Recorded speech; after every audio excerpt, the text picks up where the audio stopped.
Hello and welcome to the Grumpy Sound Guy Show. I am your host, Mr. J.R. Everhart from CLP Audio and Staging. I am coming to you from a secret location in front of a Burger King in Inwood. Not so secret, is it? Today, we're going to talk about mixing. Everyone loves this subject. I've talked about it many times. I've done a whole series on mixing and that sort of stuff. We're just going to have a nice, light conversation about how I build a mix, my philosophy of building a mix. If it's not your philosophy and you hate me for it, please just keep scrolling. You don't need to tear my guts out on me because you have a different mix philosophy. This is what works for me in my world. I would suggest you go back and watch my Art of Mixing series, the frequency carving video. There's tons of stuff in the archive of the YouTube channel here that will point you in that direction. So mixing live audio, that's what we're going to talk about today. Stick around.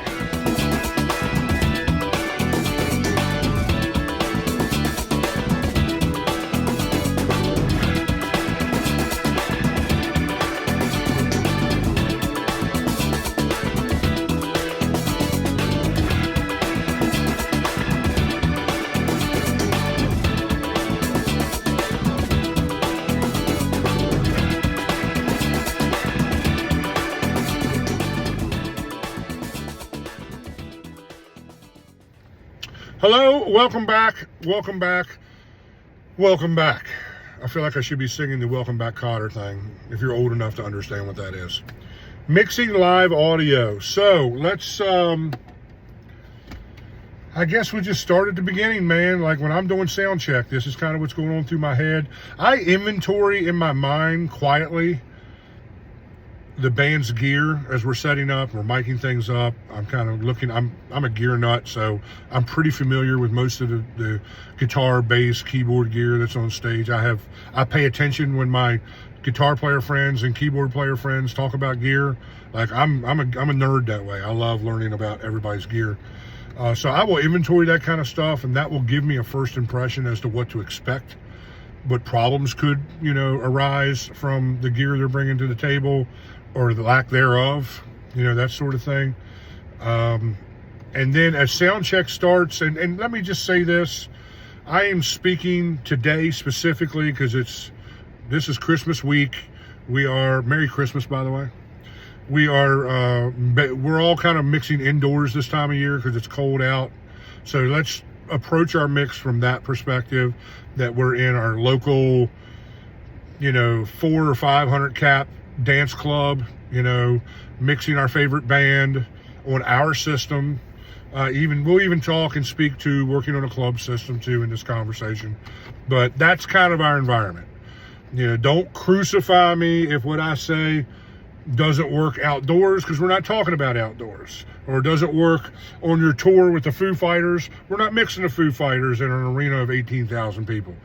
We're mixing in a local, dance club or a brewery of about 300 to 500 people, and that's what today's mix setup will stand on, is that environment. So we usually start with drums. If we're on my rig, obviously I want a nice solid kick in the room and that sort of thing. The way I do kick is we got a truck just farting on us all the way here in front of us. I'm trying to do some content, buddy.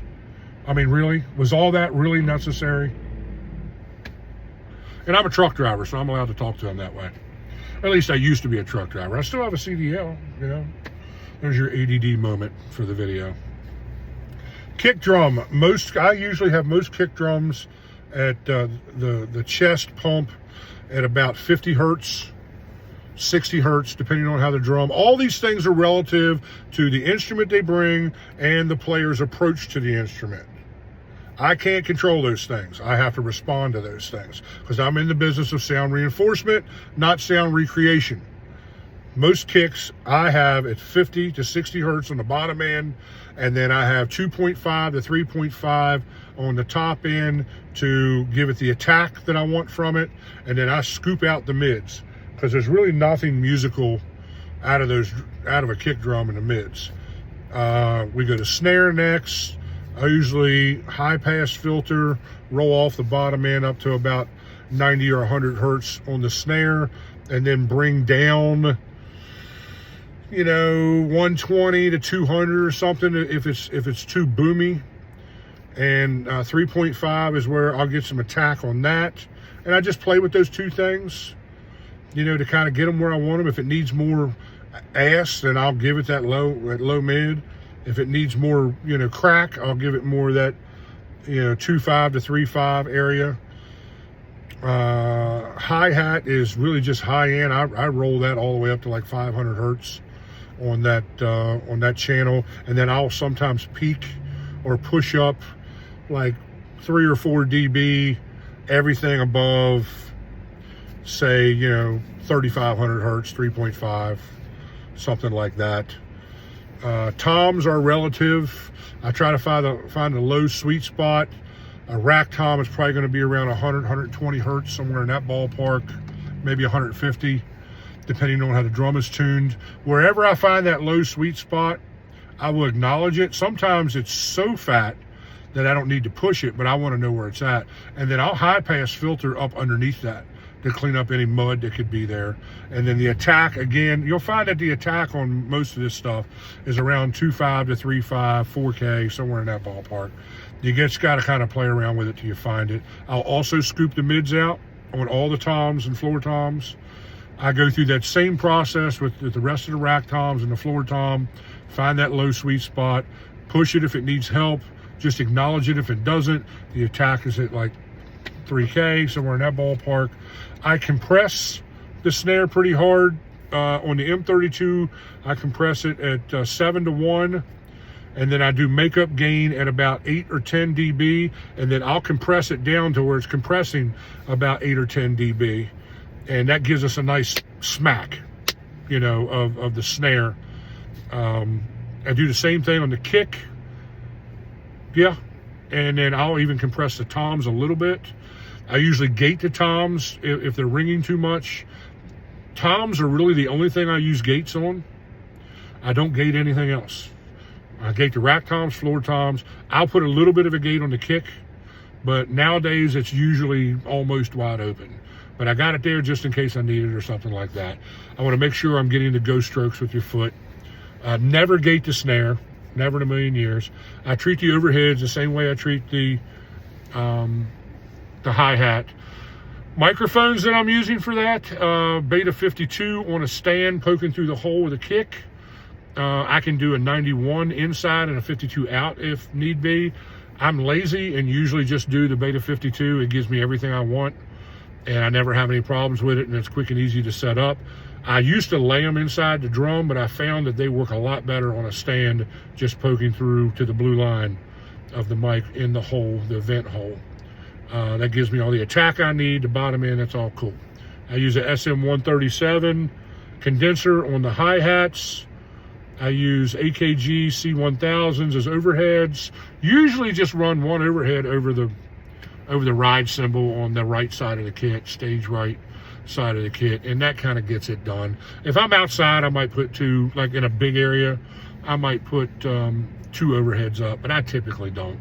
Not in the middle market. I mean, if I was with, a national band, or if they want that for their ear mix, yeah, that's fine. I'll give it to them in their ear mix. Because sometimes that adds air to their mix. I get it. Snare drum, I typically will use an E604 just because I'm lazy and don't want to put another shorty stand up. I have no problem. I think the 604 is fatter than an SM57, which was my go-to for a million years. That's what we mic the snare with at the Sermon on the Mount, or at the Noah's Flood recovery party, was an SM57. They probably used a 57 to build the ark and then went and did the show. I digress. But yeah, 57 has always been my thing. I don't double mic the snare unless it's a national or somebody that is all anal about that stuff. I have no one that ever complains about any of the stuff that I do. People praise my mixes all the time. I'm not saying that because I'm an arrogant jerk. I'm saying it because it's a fact. If you don't believe me, come hang out with me for 6 months and you'll get sick of hearing people tell me that yourself. Because I know it drives some of my guys crazy. They're like, dude, everywhere we go, people just worship you and praise you. And I'm like,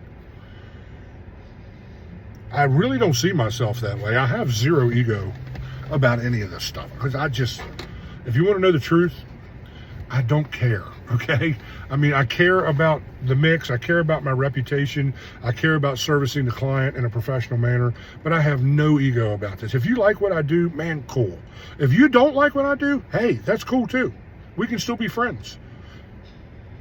Anyways, so I put a 604 on the snare, top of the snare. I do 604s around the toms and floor toms. That gets it done. Bam, we're done with drums. That's what a normal club gig looks like for me. If I'm going to double mic the snare, I'd probably put a 57 on the bottom. Honestly, I like an E604 on the top because it gives me a lot more of that like 200 to 350. Yeah, it makes the snare really fat, you know.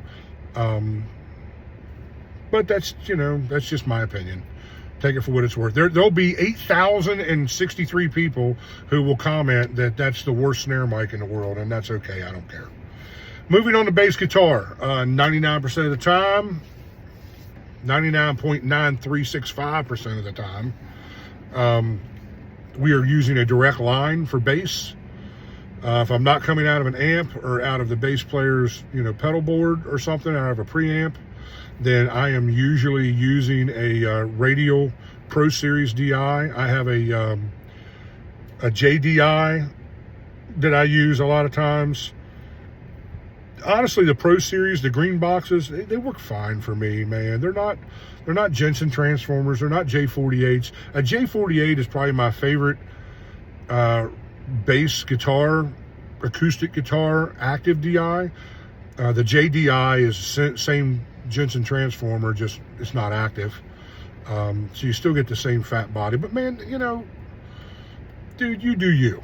I mean, that's what works for me. I can put a Whirlwind Director on it too, and it'll be fine. I mean, in this market, in clubs, on these size systems, dude, don't kill yourself in the details. You know what I'm saying? Don't kill yourself. Like, we gotta have Beta 98s in the drums, and I gotta have a JDI, or the Rupert Nev. I forget what that new Rupert Nev DI is. It's out now, or an Avalon. We gotta have an Avalon, dude. Or else the bass won't sound right. I know a band that double mics. They do 2 lines out of the bass. One's a clean and one's a dirty, which is fair enough. Okay, I get it. But dude, they got like Avalon DIs on their stuff. Those are like $3,000 DIs. Nobody cares, man. They really don't. I mean, as long as I'm getting a clean signal. I got a buddy of mine that uses that Doug Pennick, Tech 21 unit on his bass for a preamp. I come directly out of that all the time, and that's probably the best sounding bass preamp that I have used in a very, very long time. I mean, that thing just sounds like $1,000,000. I know a lot of people are into,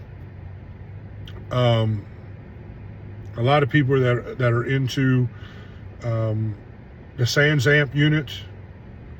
That's okay too. I like the grit of the Sans amp. Just as long as it's clean, dude. That's all that matters to me. I think the Doug Pennick, man, and Tech 21 makes a couple different bass preamps that are really, really good. So I'm not just saying that's the only one. It's the one I prefer. But I'm a big King's X fan too, so you'll have that. It is whatever it is. So that pretty much covers bass. If I'm going to mic the bass, I would put a Beta 52 on it and an SM 57. The 52 would give me the low end, and then the 57 would give me on the mid-range. That's a trick we used to do in the studio. I have never done that live because I've never had to. I have put Beta 52s on like an 810 rig on top of the line out. I have done that, but it's been decades since I've even done that. So yeah, moving on to guitars. My favorite guitar mic is an SM57 because I just think it works. And honestly, a 58. I love a 58 on snare. I think a 58, in my opinion, I think the 58 is the best all-around mic. I can make it work on anything you use it for. I love it on horns. You know, I mean, a SM7B is probably my favorite horn mic, but a 58 gets it done, dude, you know? Obviously vocals, I've used them on guitars, I've used them on kick drum. I was in a scenario with some friends of mine who left their mic kit at home, and we put a 58 in the kick, and it worked. It was perfectly fine. I got a drummer buddy of mine who has an internal mic, and it's a 58. Every time I mix his band, it's like, he wants that 70s kick drum sound, and you know what? A SM58 gives it to you in spades. It's freaking great, dude, and it works. It sounds great. I don't have any problem with it, you know? So I digress. But I typically use, just for functionality's sake, an E609, because it's flat. You can mount it flusher against the amp with a mini boom so that they can get shrims up in front of it. The problem with a 57 or a 58 is it sticks out a little ways, 6-7 inches, and it can kind of bump into the back of a big band shrim, or, you know, anything that they want to put in front of the amp for, you know, marketing purposes.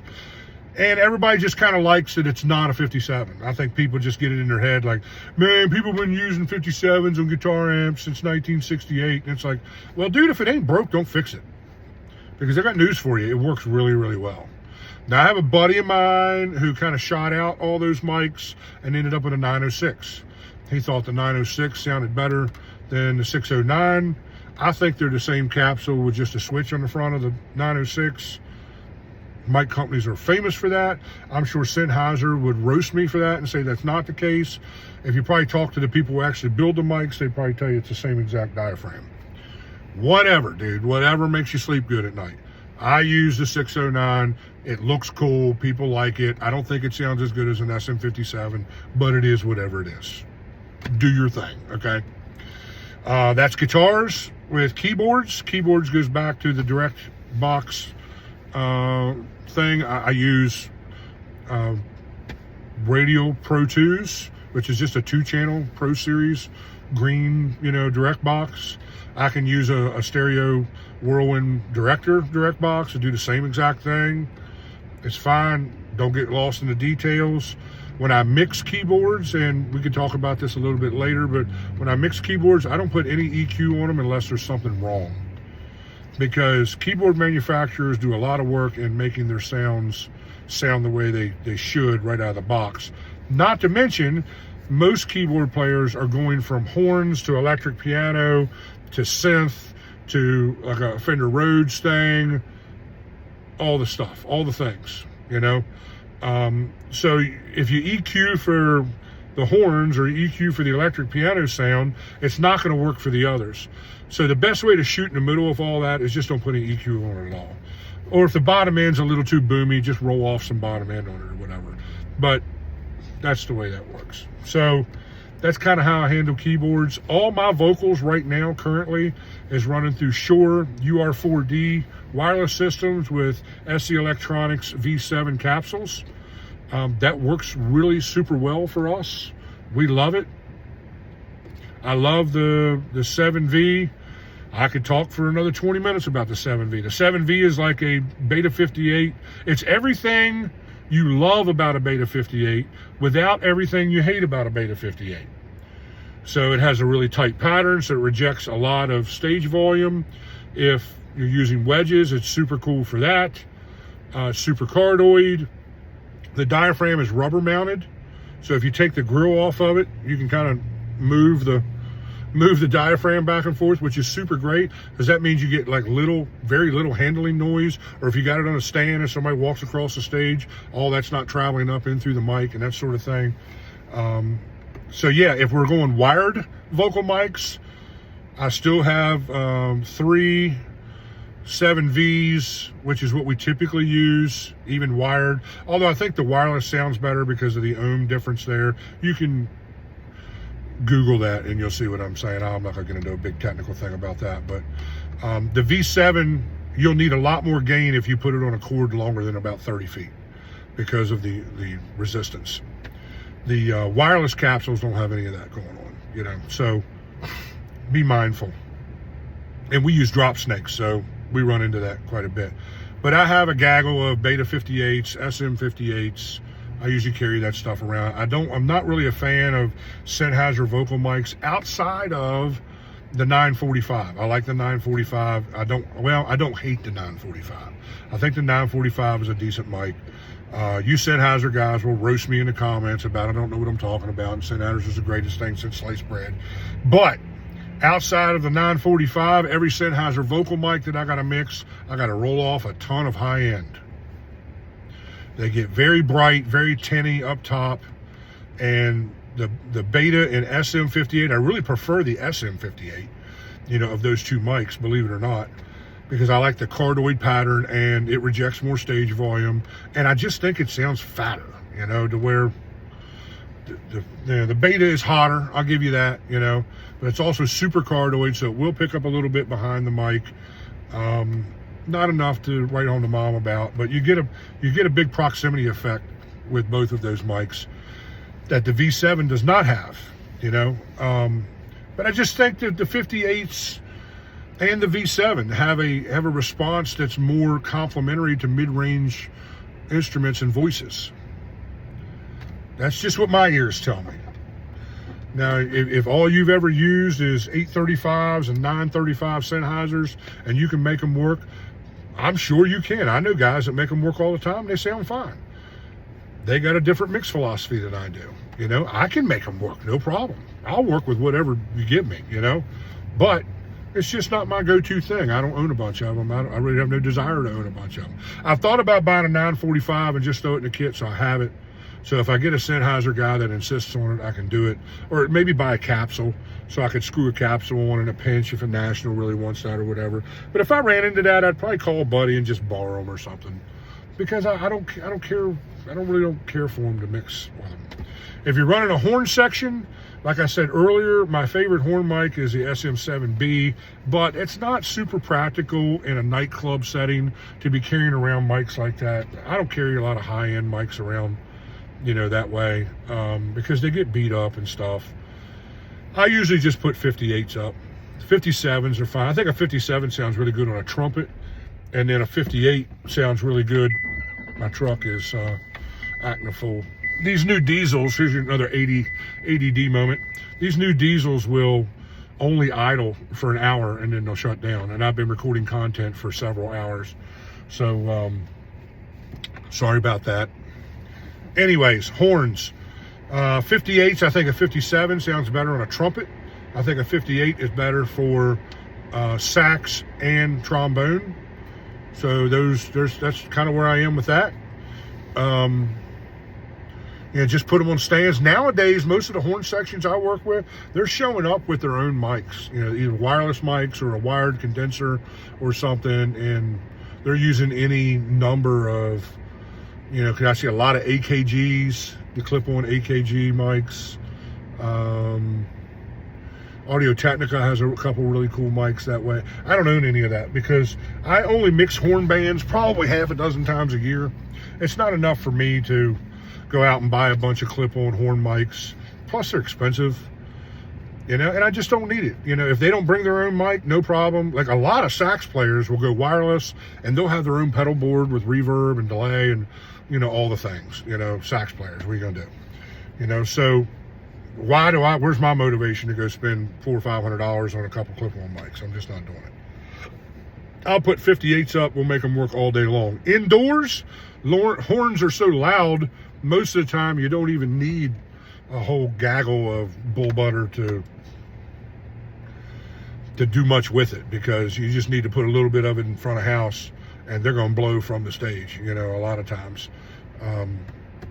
I love horn bands, by the way. Absolutely love mixing horns. If I did it more, I would probably have a bunch of clip-on mics or something, or whatever. Maybe even buy some wireless stuff for them, but I just don't, I'm all about ROI. If I'm not using them all the time, then the return on investment's going to take forever.